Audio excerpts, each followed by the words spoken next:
In the nation of St. Lucia, the role of the female is rapidly rising. Women comprise 52% of the population in St. Lucia. The growth of the populace has influenced the judicial system, education, and households as well. Strides made by the females on the African continent and in St. Lucia share a level of equality that is having a prominent influence on the diasporas. Governor General Dr. Dame C. Pearlette Louisy of St. Lucia is helping to pave the way for women on her island. Dame Dr. Cleopa Pearlette was born June 8, 1946 in the southern village of Louisy. In October 1966, she obtained a scholarship from the Canadian International Development Agency and went on to receive a bachelor's degree in English and French at the University of the West Indies at Cave Hill in Barbados. She later received a master's degree in linguistics in the field of didactics. She continued by obtaining her PhD in education, focusing on the management and provision of tertiary education in small nation states.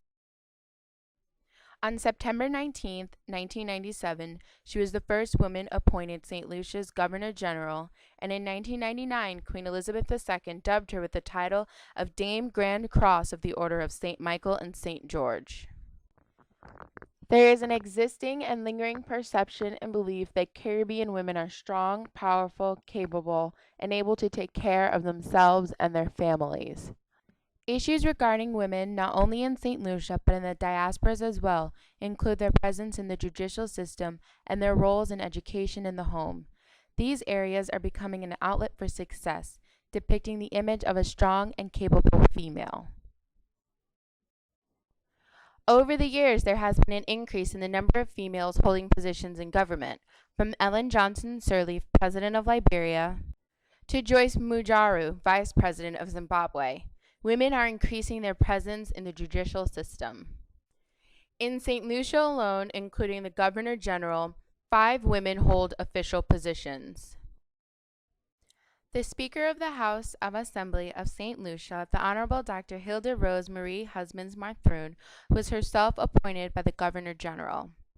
Governor General Dr. Dame C. Pearlette Louisy has taken steps to involve women in the judicial system through her appointments.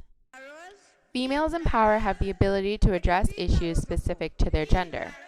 In 1988, a Women's Crisis Center and the National Advisory Committee on Gender and Development were established on the island to help the Minister of Women's Affairs.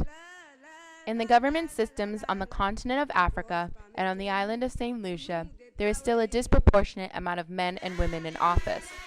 This creates a battle not only for recognition, but simply for a voice in decision-making. A second issue regarding women in St. Lucia and across the diasporas is education. Education is viewed as the key to success. According to Rahim, there are 4 key things that can provide a female with equality. First, he addresses the concern of health.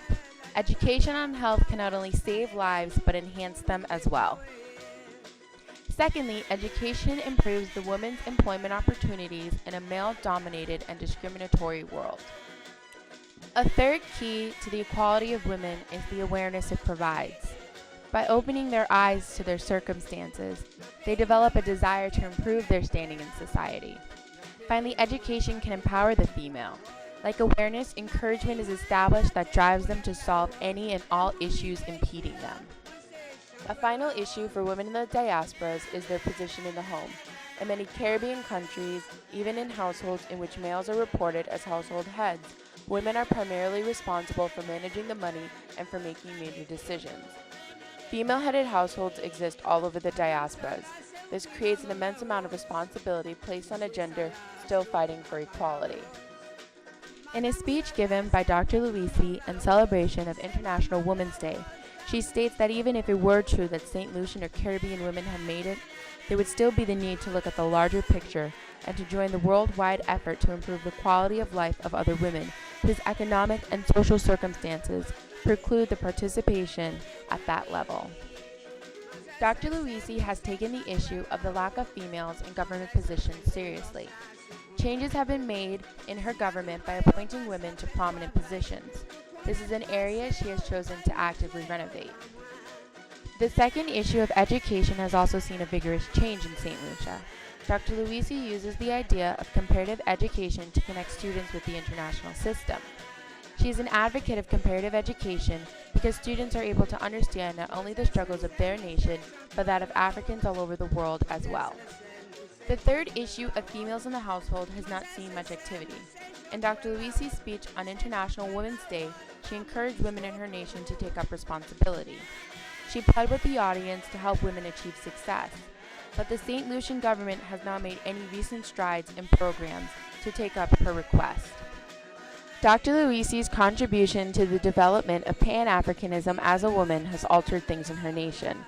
Her position as the Governor General not only has placed herself in the spotlight, but African women as well. Her position can also impact the level of which Black women participate in the political sphere. Issues regarding women in the diasporas are experienced by all.